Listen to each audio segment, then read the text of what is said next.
Every human being who arrives on planet Earth comes with one basic, vital mission: to preserve the bond with their caregiver in order to survive. A baby doesn't choose whether or not to create this connection. They are born hardwired for it.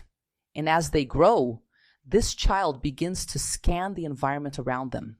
They perceive in a very astute way the smartest strategies to ensure their needs are accepted and met.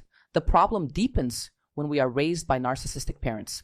In a narcissistic family structure, the natural order is inverted.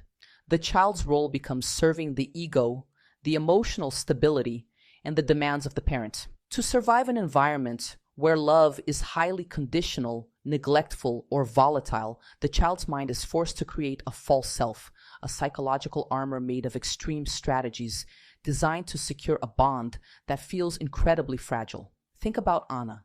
Anna was born and quickly realized that her mother was incredibly sensitive, fragile, and deeply self-centered. Her mother's emotional demands were so gigantic that little Anna felt there was absolutely no room for her own needs. To avoid inconveniencing her mother and risking total rejection, a part of Anna emerged demanding silence, a part that said, "Keep quiet, swallow your tears, and don't ask for anything."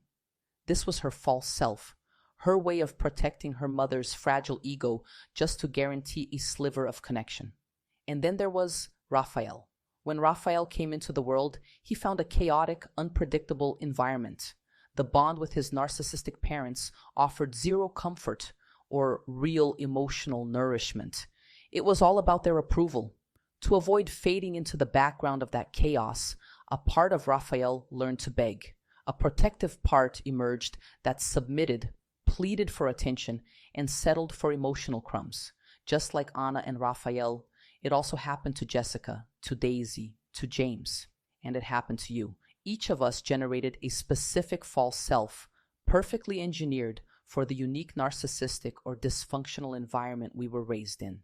In every single one of us, a part of our personality was born to protect us from the pain felt in our primary relationships.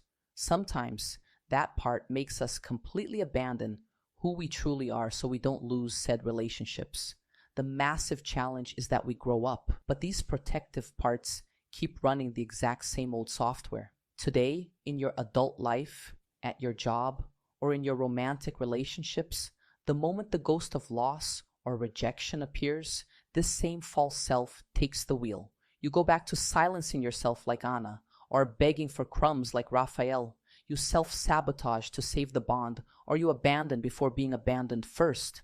Learning to recognize these dynamics is what frees us from repeating these painful cycles learned in narcissistic family systems.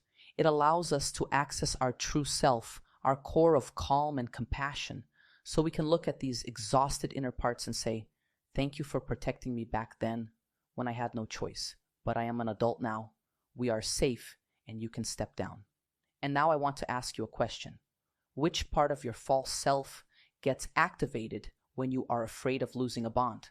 Is it the part that people pleases, the one that goes completely silent, the one that panics and demands attention, or maybe the part that abandons first and pushes people away to avoid being hurt?